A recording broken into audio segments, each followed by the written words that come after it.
नमस्कार साथियों, जैसा कि आप सभी लोग जानते हैं कि न्यायालय हमेशा वादों की सुनवाई करता है, वो चाहे फिर सिविल हो या क्रिमिनल हो।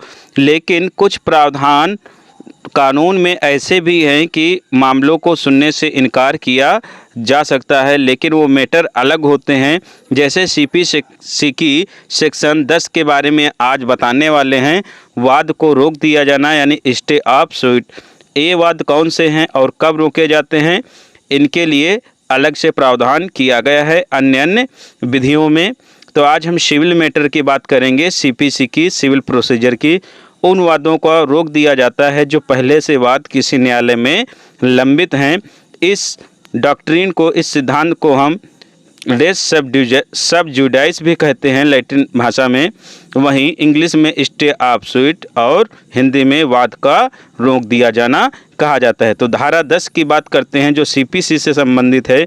यदि किसी विवाद यानी सब्जेक्ट मैटर पर पहले से वाद किसी न्यायालय में लंबित है तो किसी अन्य न्यायालय को वही वाद प्रत्यक्ष और सारभूत रूप से पुनः सुनवाई नहीं करनी चाहिए। इस सेक्शन का मेन उद्देश्य यही है धारा 10 का, यानी यदि एक वाद चल रहा है तो उसी वाद को लेकर दूसरे न्यायालय में सुनवाई नहीं हो सकती। यदि एक वाद दो जगह पर चलेगा, दो न्यायालय में चलेगा, तो उसमें जब निर्णय आएगा तो हो सकता है दो पक्षकार हों, ए और बी, एक निर्णय ए के पक्ष में दे और एक निर्णय बी के पक्ष में दे। तो भारतीय विधि में जो अधिकारता न्यायालयों को मिली है एक जैसी मिली है, लेकिन वाद दोनों क्या होंगे, अलग अलग होंगे। निर्णय दोनों के लिए क्या हो जाएगा, अलग अलग हो जाएगा। तो यहाँ निर्णय में कंट्रोवर्सी हो सकती है। इसीलिए धारा 10 ये रोक लगाती है कि एक ही न्यायालय में वाद चलेगा, दूसरे न्यायालय में नहीं चल सकता है। मीन्स एक ही वाद पर दो समांतर मुकदमे दो अलग अलग न्यायालयों में नहीं चल सकते। धारा 10 का मेन ये उद्देश्य है। कहाँ लागू होता है, जब वह वाद उसी न्यायालय में या भारत के किसी अन्य सक्षम न्यायालय में लंबित हो। यानी भारत के किसी न्यायालय में जो सुनवाई करने के लिए सक्षम है, यदि वहाँ लंबित है, ट्रायल उसका चल रहा है, तो अन्य जगह पर वाद नहीं किया जा सकता है भारत की सीमाओं के भीतर। भारत की सीमाओं के बाहर केंद्र सरकार द्वारा स्थापित न्यायालय में लंबित हो, यानी भारत की सीमाओं के बाहर स्थापित है कोई न्यायालय तो वहाँ भी वाद दोबारा नहीं चलाया जा सकता। या सुप्रीम कोर्ट में लंबित हो, यानी चाहे वो सुप्रीम कोर्ट हो, चाहे सिविल न्यायालय या हाई कोर्ट, कहीं भी लंबित है तो उसकी सुनवाई पुनः दूसरे न्यायालय में नहीं हो सकती, फिर न्यायालय चाहे वो जो कोई भी क्यों ना हो। स्पष्टीकरण दोस्तों देख लेते हैं। यदि वही वाद विदेशी न्यायालय यानी फॉरेन कोर्ट में लंबित है तो भारत के न्यायालय उस वाद की सुनवाई नहीं रोकेंगे।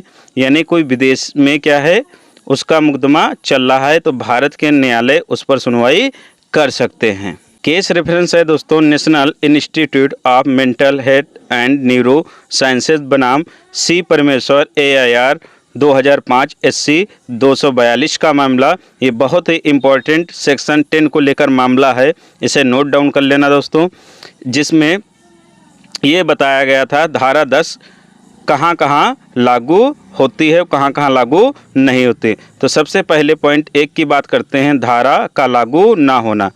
यह धारा केवल सिविल न्यायालयों में चल रहे वाद पर लागू होती है, यानी ये धारा क्रिमिनल मैटर पर लागू नहीं होगी, ये सिर्फ सिविल पर लागू होगी धारा 10, क्योंकि सीपीसी की है। किसी अन्य अधिनियम या स्पेशल एक्ट के तहत चल रही कार्यवाही पर लागू नहीं होगा। कोई विशेष अधिनियम बना है किसी विशेष कानून को लेकर तो वहाँ भी धारा 10 लागू नहीं होगी। दूसरा है धारा का उद्देश्य एक ही विवाद पर दो न्यायालयों द्वारा समांतर कार्यवाही को रोकना। यानी यह धारा क्या करती है, समांतर कार्यवाही को रोकती है कि एक वाद एक ही न्यायालय में चले, दूसरे में ना चले, ताकि विरोधी निर्णय यानी कंट्रोडिक्टरी जजमेंट ना आए। यानी जो पहले बता चुके थे, एक कोर्ट ए के पक्ष में निर्णय दे और एक कोर्ट बी के पक्ष में, तो क्या होगी, कंट्रोवर्सी उत्पन्न हो जाएगी, दोनों की मान्यता क्या हो जाएगी, रद्द हो जाएगी, मामले की सुनवाई फिर से करनी पड़ सकती है। तीसरा है धारा की प्रयोज्यता का परीक्षण। यह देखा जाएगा कि यदि पहले मुकदमे का अंतिम निर्णय हो जाए, यानी जो पहला मुकदमा चल रहा है उसका अंतिम निर्णय हो जाए, तो क्या वह वाद बाद वाले मुकदमे पर रेस जुडिकेटा यानी पूर्व न्याय की तरह लागू होगा। यानी यदि एक बार पहले मुकदमा चल रहा है, उस पर क्या हो जाए, पूर्ण निर्णय आ जाए, सुनवाई हो जाए, तो उस धारा पर क्या हो जाएगा, उस मामले पर रेस जुडिकाटा लागू हो जाता है, यानी पूर्व न्याय का सिद्धांत लागू हो जाता है। अब वहाँ भी दोबारा सुनवाई नहीं की जा सकती, क्योंकि न्याय को क्या होता है, निर्णय को अंतिम बनाना होता है। फोर्थ है धारा का लागू होना। यह धारा केवल उन्हीं मामलों में लागू होगी जहां दोनों वादों का विषय वस्तु यानी सब्जेक्ट मैटर क्या हो, समान हो, यानी पक्षकार और विषय वस्तु क्या हो, समान हो, तब ये सेक्शन लागू होती है। फिफ्थ है वाद का स्थगन नहीं। यह दोनों मुकदमों का विषय वस्तु सब्जेक्ट मैटर पूरी तरह अलग है तो वाद स्थगित नहीं किया जाएगा, स्टे नहीं किया जाएगा।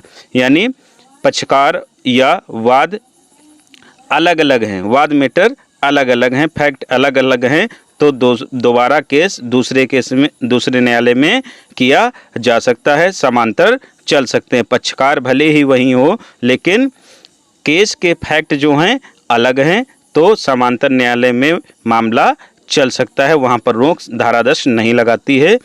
तो दोस्तों निष्कर्ष ये निकलता है धारा 10 का सीपीसी की कि एक ही वाद पर दो मुकदमे एक साथ अलग अलग न्यायालयों में नहीं चल सकते। यदि पहले मुकदमे का फैसला बाद वाले मुकदमे को प्रभावित करता है तभी धारा 10 लागू होगी, अन्यथा धारा 10 का लागू वहाँ पर होना उचित नहीं होगा। यह धारा केवल सिविल मामलों पर लागू होती है, क्रिमिनल पर लागू नहीं होती या अन्य मामलों पर लागू नहीं होती।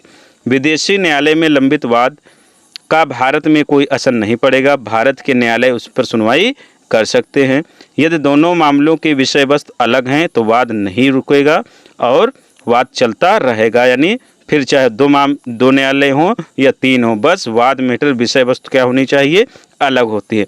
तो अब देख लेते हैं एमसीक्यू जो सेक्शन 10 से पूछे जाते हैं जुडिशरी, एलएलबी या एपीओ के एग्जामों में या कम्पिटिटिव एग्जामों में। तो पहला क्वेश्चन है धारा 10 सीपीसी का मुख्य उद्देश्य क्या है, तो option number B right answer, समान विषय पर दो समांतर कार्यवाही को रोकना क्या है, राइट आंसर है इसका। क्वेश्चन नंबर 2 है धारा 10 सीपीसी की किस पर लागू होती है, तो option number C right answer, केवल सिविल न्यायालय में चल रहे वाद पर लागू होती है। क्वेश्चन नंबर 3 यदि कोई मुकदमा विदेशी न्यायालय में लंबित है तो क्या भारतीय न्यायालय उसी विषय पर वाद की सुनवाई कर सकते हैं, तो इसका आंसर है ऑप्शन नंबर सी, हाँ विदेशी न्यायालय में लंबित वाद भारतीय न्यायालय को नहीं रोक सकते, उन पर भारतीय न्यायालय सुनवाई कर सकते हैं। फिर क्वेश्चन नंबर 4 धारा 10 सीपीसी लागू होने की मुख्य शर्त क्या है, तो option number B right answer, दोनों वादों का विषय वस्तु समान हो, यानी दो वाद जो लंबित किए जा रहे हैं, ट्रायल के लिए दाखिल किए जा रहे हैं, उनकी विषय वस्तु एक समान हो तो वहाँ पर धारा 10 लागू होगी, अन्यथा नहीं। क्वेश्चन नंबर 5 किसी केस में सुप्रीम कोर्ट ने धारा 10 सीपीसी की व्याख्या की है, तो national institute of mental health and neurosciences बनाम सी परमेश्वर के मामले में इस धारा का व्याख्यान पूर्णतया किया गया था।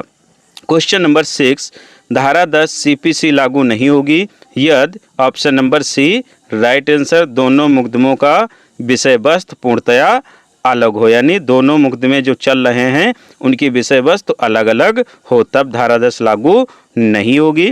क्वेश्चन नंबर 7 धारा 10 सीपीसी का मुख्य परीक्षण यानी टेस्ट ऑफ एप्लीकेबिलिटी क्या है, तो option number B right answer, क्या पहले वाद का निर्णय बाद वाले वाद में रेस जुडिकाटा यानी पूर्व न्याय के रूप में प्रभावी होगा, ये इसका क्या है, मुख्य परीक्षण है।